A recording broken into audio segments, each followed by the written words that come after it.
Okay, so another thing that we can do with matrices is find a value that's called the determinant. Um, we eventually will get to the point to where we're using the determinant to solve for x and y and potentially z if it's a three variable system in a system of equations. But before we can do that, I need to show you how to find the determinant. So your determinant is simply just a matter of multiplying and subtracting. So we start with a 2 by 2. That's the easiest determinant to find. So we're going to multiply the values in one diagonal. So in this case, A1 and B2. And we're going to subtract that from the product of the other diagonal, or A2 times B1. So we're just multiplying whatever those numbers are and then subtracting the two values, and that's going to give us our determinant. So your determinant can be positive, negative, it can even be 0. So it can be any number. It just matters that you're multiplying the diagonals and subtracting them. So in these first three, we're just going to find our determinants. So in number 1, the first diagonal is 2 times 4. The second diagonal is 3 times 1.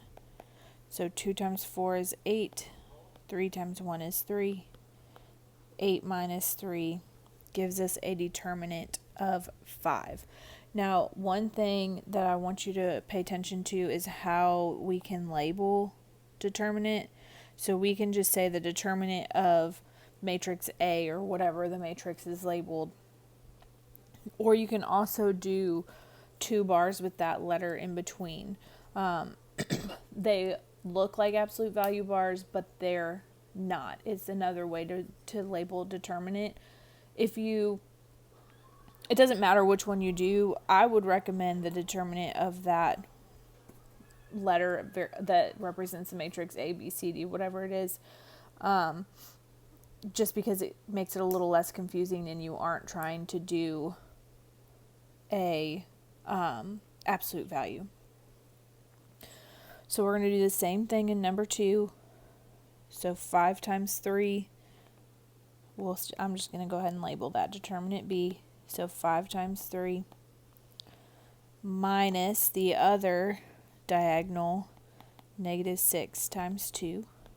So 5 times 3 is 15. Negative 6 times 2 is negative 12. So 15 minus 12, 2 negatives become a positive, which gives me a determinant of 27. And then in the last one, I'm just going to multiply those diagonals. So 0.4 times 0.4 minus 0.7 times 0.7, 0.16 minus 0.49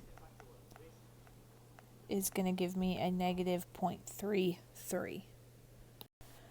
So that was a 2 by 2 determinant.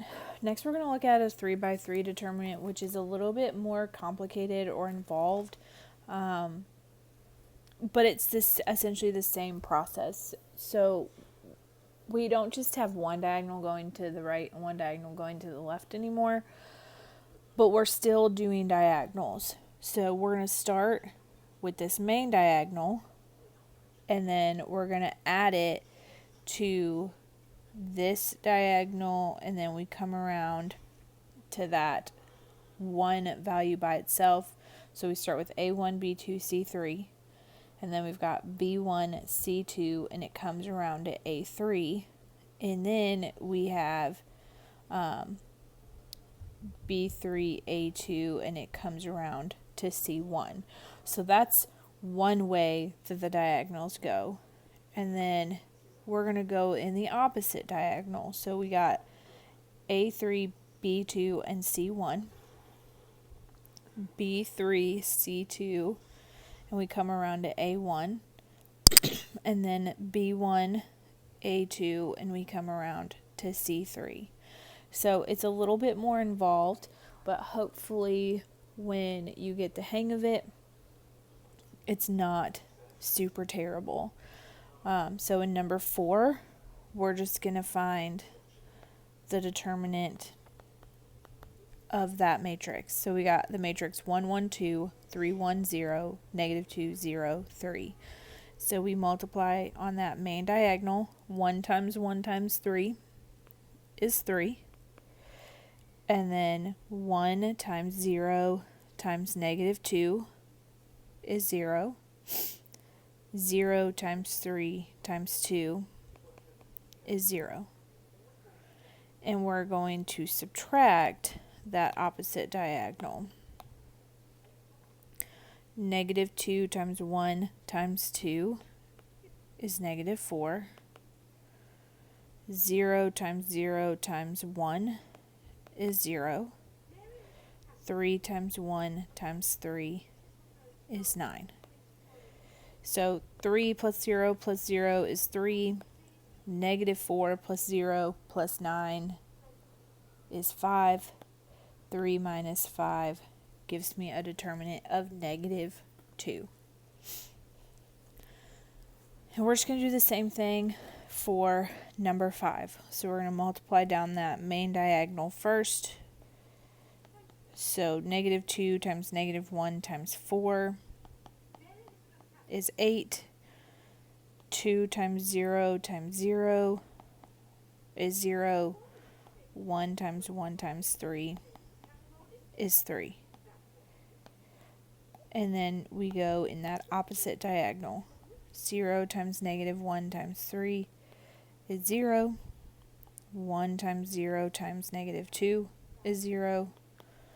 And 2 times 1 times 4 is 8. So 8 plus 0 plus 3 is 11. 0 plus 0 plus 8 is 8. 11 minus 8 gives us a determinant of 3. Okay, so Cramer's rule is how we solve a system of equations using determinants. So honestly, with a 2 by 2 matrix and a 2 variable system, it's quite simple to solve the system of equations this way once you get the hang of it. The 3 by 3s, it's a toss-up. Some people get through them really quickly. Some people do not like solving this way. But remember, this is just another way to solve your systems. So you can stick with elimination or substitution or whatever way you prefer to solve these. This is just one more option.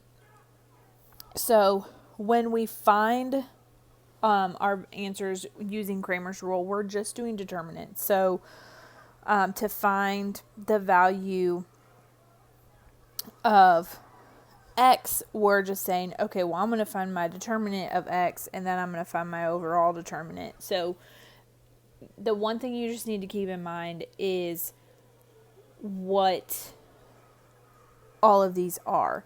So when we're finding d, okay, which is the denominator of all of these, so d is just your determinant with your coefficients. So the values in front of your x and y values. So you're just finding the determinants with those coefficients, with those numbers. When you find your determinant of x, you're going to replace those x value coefficients, your a1 and your a2, with what your equations were equal to. Same thing when you're trying to find your determinant for y. You're going to replace those y value coefficients with what those two equations were equal to. When you're doing a 3 variable system, nothing changes as far as process.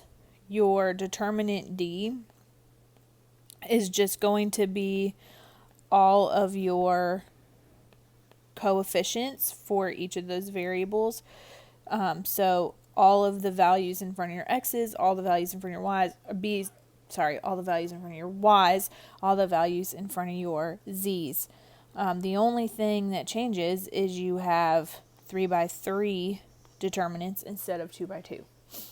So to find x for 2 by 2, we're doing the determinant of x over the determinant d of just your system.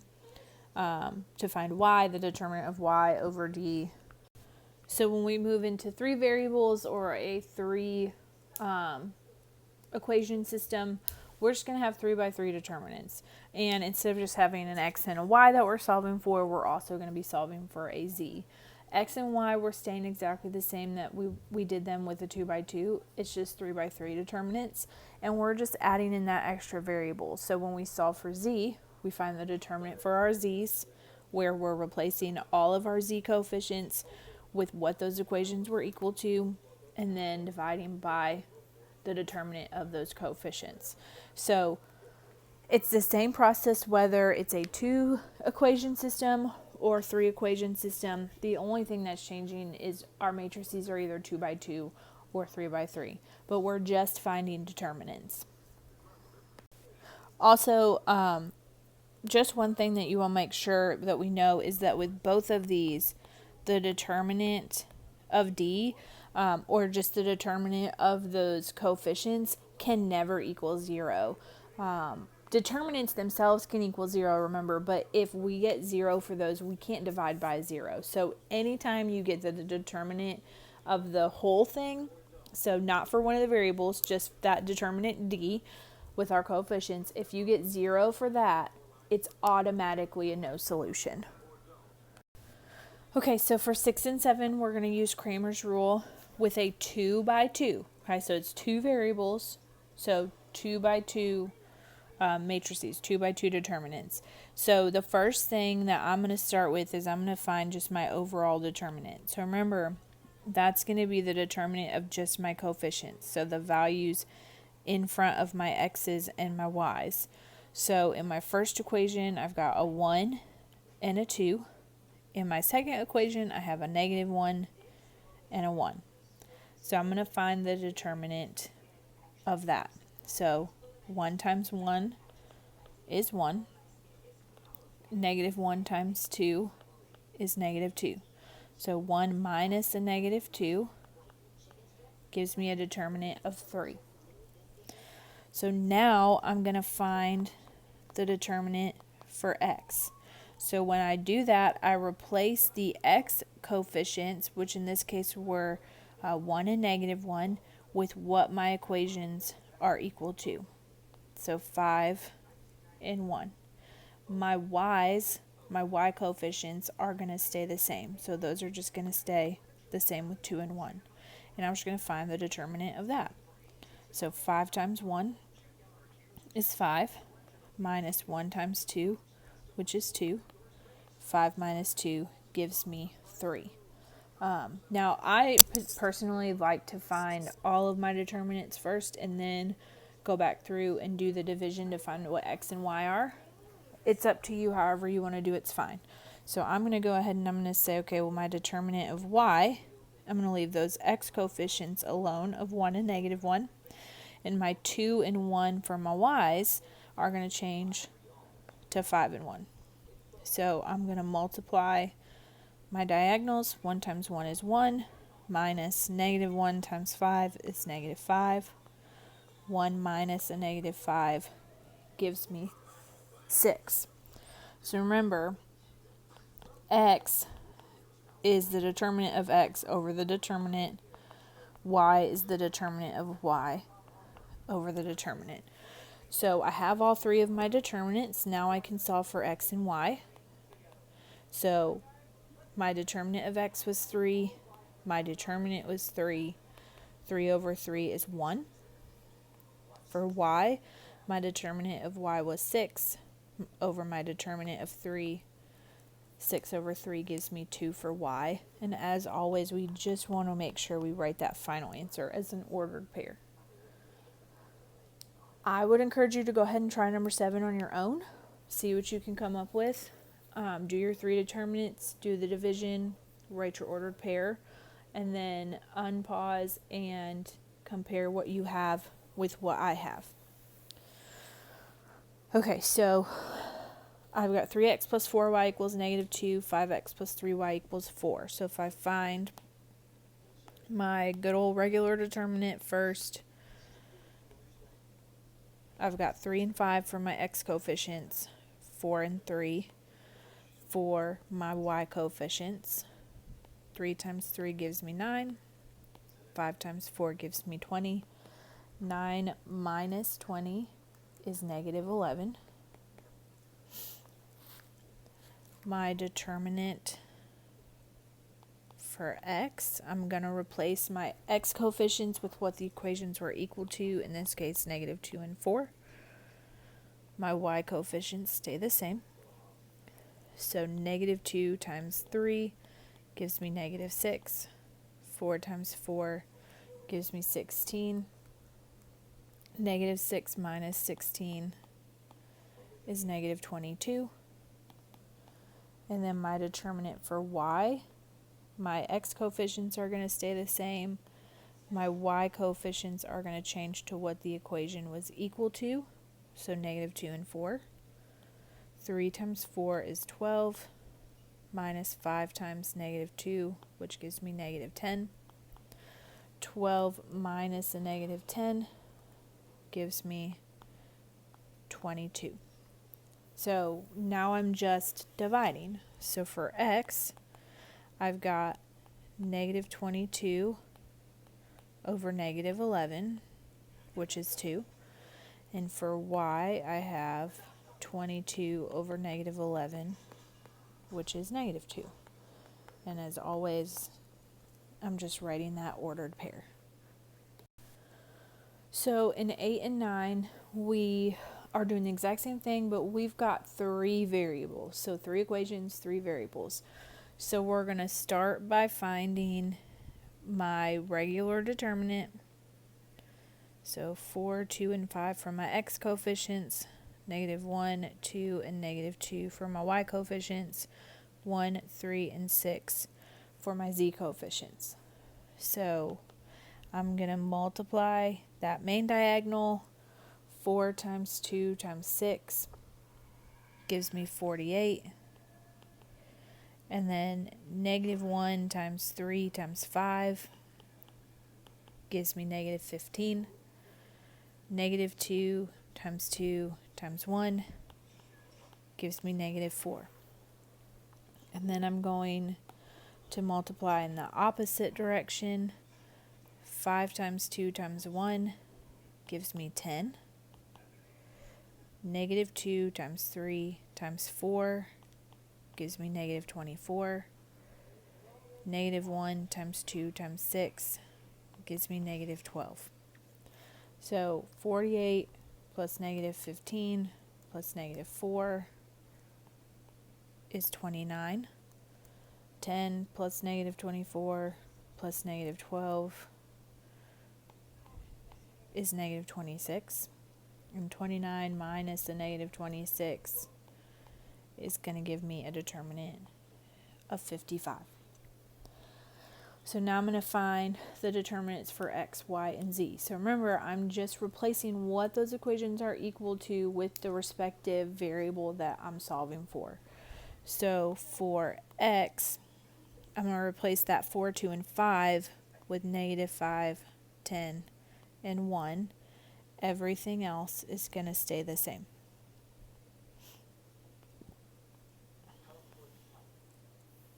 And when I find that determinant, I'm going to multiply my diagonals.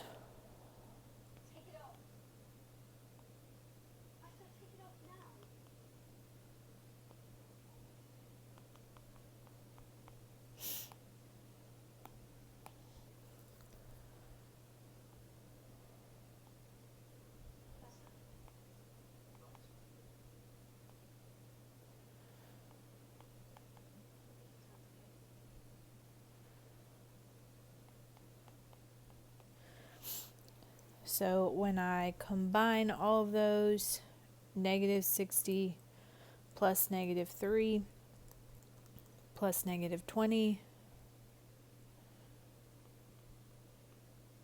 I get negative 83. And then 2 plus 30 plus negative 60 gives me negative 28. When I subtract those, I end up with a negative 55. And I'm going to do the same thing for my y's. So my 4, 2, and 5 is going to stay the same this time. And my y's are going to change to -5, 10, and 1. And my z's are going to stay the same. So I'm going to just multiply my diagonals again, just like I did before.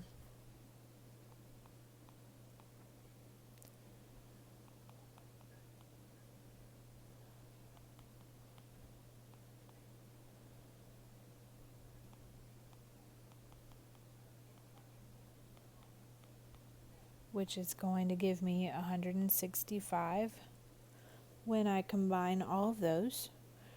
And then I'm going to just find my last determinant for z.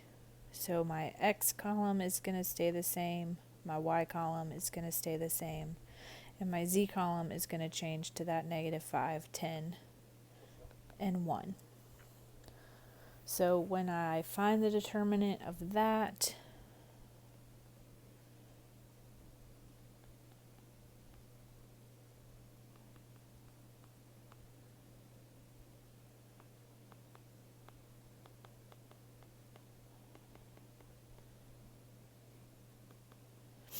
I end up with 110. So the last thing that I have to do is just find all of those variables. So for x,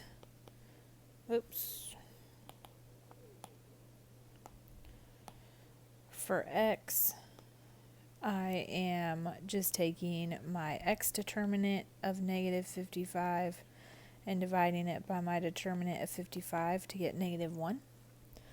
For y, I've got 165 over 55, which gives me 3. And for z, I have 110 over 55, which gives me 2. And then I just write my ordered triple.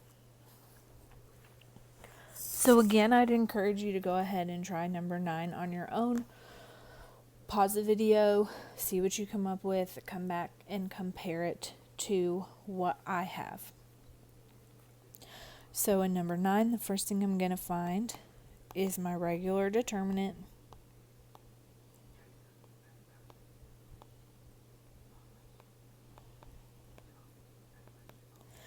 So I'm going to multiply my diagonals first.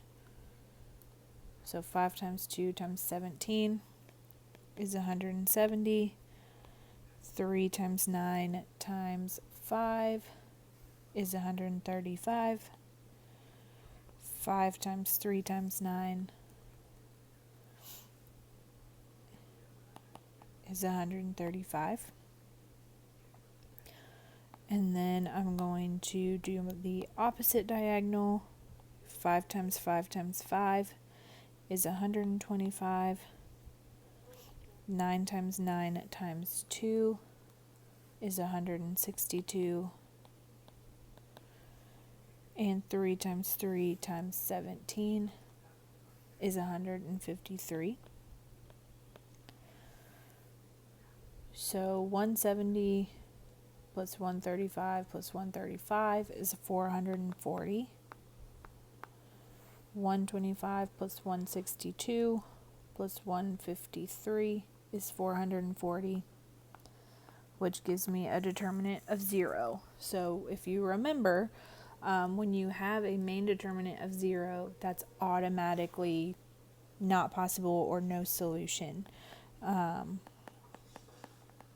Because we can't divide by 0. So there's nothing else we can do for number 9 except just write not possible, no solution. So one thing that we can also do with determinants is we can take a triangle with our ordered pairs for the 3 vertices and find the area of that.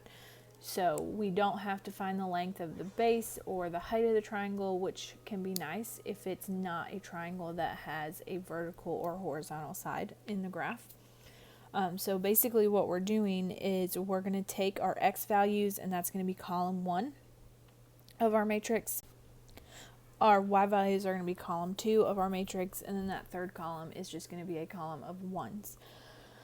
So the formula is plus or minus 1/2 times the determinant of that matrix. The reason it's got that plus or minus is because, remember, determinants can have a negative value, but our area cannot. So whatever that determinant is, we want it to be positive. So if we get a negative number, we're just going to multiply it by that negative so that the two negatives become a positive. So it's really just a matter of making sure our area is a positive value. So in number 10, we have ordered pairs of 0, 3, 4, 0, and 8, 5. So if we find the area of that, our x values go in the first column, our y's go in the second, and then the third is all 1s. So I'm going to multiply that main diagonal first. So 0 times 0 times 1, 3 times 1 times 8, 4 times 5 times 1, and then I'm going to multiply the opposite diagonal, 8 times 0 times 1, 5 times 1 times 0, 4 times 3 times 1. So 24 plus 20 is going to give me that 44. 0 plus 0 plus 12 is 12. 44 minus 12 is going to give me 32. And then half of 32, since it's positive, we don't need the plus or minus, half of 32 is going to give me 16 units squared. Make sure that you are adding in the units. If it doesn't give you a specific unit, it's just unit squared. If it gives you specific units like inches, feet, whatever, make sure you're using those units. Go ahead and pause and try number 11 on your own. You're just doing the exact same thing. Okay? And then come back, hit play, and see how your answer compares to mine.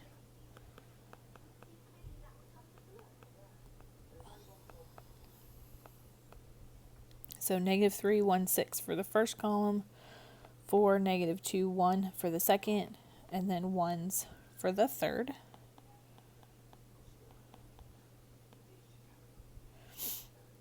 So I'm going to do the main diagonal first.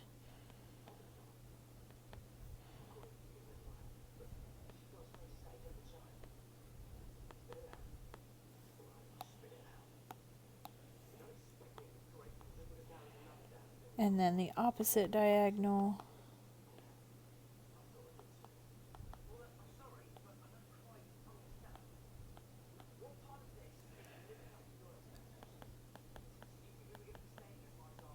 So 6 plus 24 plus 1 is going to give me 31. -12 plus -3 plus 4 is going to give me -11. So 31 minus the -11 gives me 42, and half of 42 gives me 21 units squared.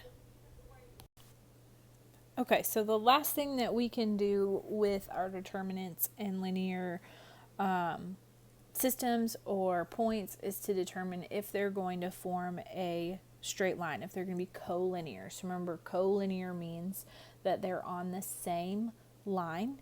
So basically, they're collinear if we put all our x's in the first column, all our y's in the second, 1's in the third, find our determinant, and then if the determinant is 0, it's collinear or on the same line. If it's anything other than 0, they're not collinear. So when we look at number 12, our x's of -1, 0, and 2 go in the first column, 11, 8, and 2 go in the second, and our 1's in the third. So we're just finding our determinant. So the main diagonal, and then 11 times 1 times 2, 1 times 0 times 2, and then the opposite diagonal.